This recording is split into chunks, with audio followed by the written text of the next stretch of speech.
The other day I was at Walmart and I came across this yarn. As you can see, it's very pretty and colorful. You're probably thinking, wow, it's a nice color. But there's something really unique about this.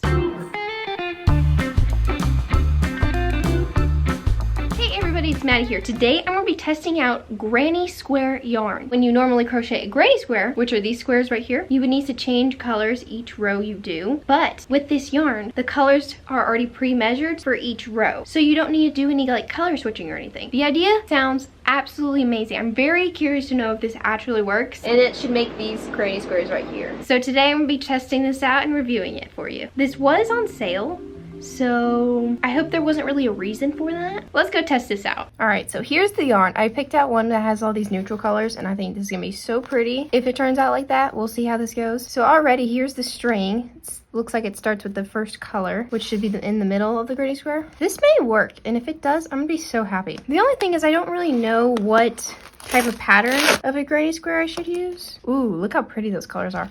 Okay, let's see here. There should be a pattern on here for the granny square, and I don't see one. So we need to do 5 rounds. I'm gonna go ahead and get a crochet hook out. Okay, so it has the granny square pattern on the back of the little paper thing. So let's go ahead and start with that. It says to leave it 4 inches of the first start color and then make your slip knot. That is definitely not 4 inches. Let me try this again. At the tail, it has a little bit of this white yarn right here. I'm just gonna cut that off just so I can accurately measure these 4 inches before I make the slip knot. That's probably like 4 inches. That looks good. All right, I'm gonna go ahead and start crocheting this granny square.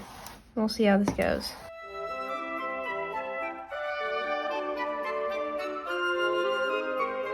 Okay, well, I made it to the end of the first round, and I have all of this extra of this first color. So I think I crocheted this a little bit too tight. So far, this is not going too well. I think I'm just gonna have to redo this, and I'll try and make this a little bit looser, like my tension.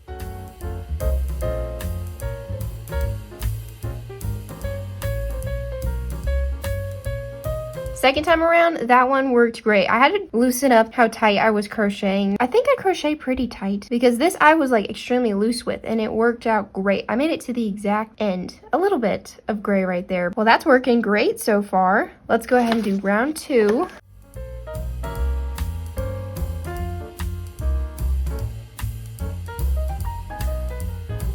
Okay, I ran into another problem. I didn't even finish this round and I already went into the brown. So that round I must have crocheted too loose. I'm just gonna redo maybe this last corner a little bit tighter and we'll see if that helps. I have one more double crochet I need to do at the end of this round, but I can't because of the brown. So I'm just gonna redo this corner one more time, and if it doesn't work, then I'm gonna have to redo it probably to this corner too. Okay, so now it's becoming an inconvenience. I much rather just switch a color normally, but let's try and get this right. Okay, we ran into brown again. I'm just gonna have to redo it. I'm gonna start from here and hopefully I can get this right again. Well, I did it that time. I actually ended up just crocheting these last 2 corners like I normally would, like with the same amount of tension that feels comfortable to me. And that worked, but this is kind of becoming annoying. We'll see how this next round goes. But having to recrochet this like maybe 4 times is not very fun. All right, the end of round 3 turned out pretty good. Now, it did switch colors slightly early, but I think it looks fine just because these 2 colors are pretty similar. So far, I'm kind of liking it. I don't know, that second round was not too easy, but maybe I'm thinking if I learn to control the tension like just right, you can do this pretty easy. But it definitely takes a little bit of practice to get used to. So let's go ahead and do, what is this, the 4th round? Yeah, 4th round.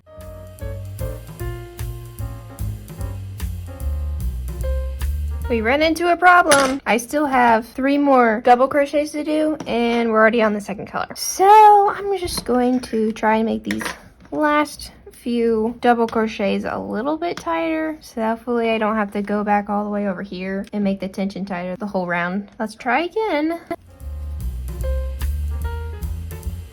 Another problem. I still can't finish it without the color change. Let's just see what it looks like if I just continued crocheting. There it is. Yeah, this is not gonna work. Time to redo it again. Still have not made it. I think I'm just gonna leave it. That looks fine. It doesn't really matter. Let's just begin on the next round. So this is what the transition right here looks like. Can you notice that? Is that like a big difference? Can you tell? I don't know. But we got one more round to do. Normally I do about 4 rounds whenever I do my granny squares. So this is definitely a bigger granny square than what I normally do. I'm gonna go ahead and finish this 5th round and I'll be back. Well, we got a problem. It's already going into the new color for the next granny square. I didn't even finish this round. Oh, and I did this wrong. I didn't even add 3 chains here. I only did 2.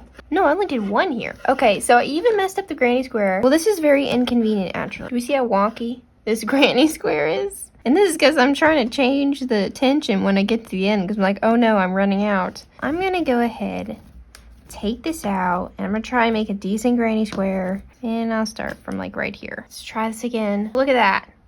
Already ran into the next color. I don't feel like redoing this whole thing, so I'm just going to connect it the way it is. 1, 2, 3. And I'm calling it a day right there. I'm gonna cut this 4 inches. Actually, no, I can't cut this much because this is gonna affect the next granny square. Okay, yeah, this yarn has problems. I understand why it's on sale now. I'm gonna weave in the ends real quick and I'll give you my final thoughts. Well, here's what the granny square looks like with the colors. Here's what the granny square looks like next to the ball of yarn. And I do like the colors. It is very pretty, I will say that. But now I understand why this was on sale, because it is a little bit difficult to use. Hi, I am back. Okay, let's talk about this granny square yarn. I really do like how it already comes with colors that look good together in a granny square, so you don't have to go and find a whole bunch of colors that are gonna look good together. And you also only need 1 ball of yarn instead of 5 different colors to make 1 granny square. So that's really nice. It also is nice how you do only have 2 ends. You only have the beginning tail and the ending tail that you have to sew in, so that's very nice. So that was very convenient, but there still is a lot of inconveniences. The amount of times I had to go back and re-crochet an area was a lot. I don't even know how many times I had to do that. So unless you have perfect tension, you're gonna have to re-crochet this granny square like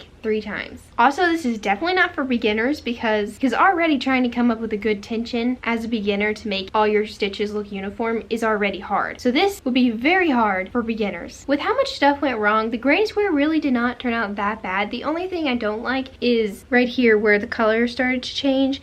And then also this corner here. You can kind of see it, but it really is not that bad. And the granny square turned out quite nice. I'm happy with the way it turned out. It just requires more patience. But also dealing with changing colors takes more patience. So I don't know, choose your battles really. And also since I had to cut off a couple inches of this beginning color to sew in the ends on this granny square, this next granny square may be messed up, but I don't know. If I were designing this yarn, I would make this last row have a couple extra inches of this color so you're not running into the next granny square, if that makes sense. Like this color, you're not running into this color again, because now the other granny square could be messed up. I do think that this is a great idea and it was really fun to do, so I'm gonna give it a 4 stars because the idea alone is a 5-star. This is great, except you gotta have your tension correct. There's just some things about it that, you know, you can't really fix because everyone crochets differently. But overall, I'm quite happy with it actually. And I love the way this granny square turned out. Like, I love the colors. It's so pretty. Anyway, I hope you guys liked this video. And if you enjoyed it, don't forget to like the video. And if you have any questions, don't forget to leave them down below in the comments. And I'll do my best to answer them. Thank you so much for watching. And if you're curious on how I crocheted this bag right here, click on the video right here. Thanks so much for watching. Bye!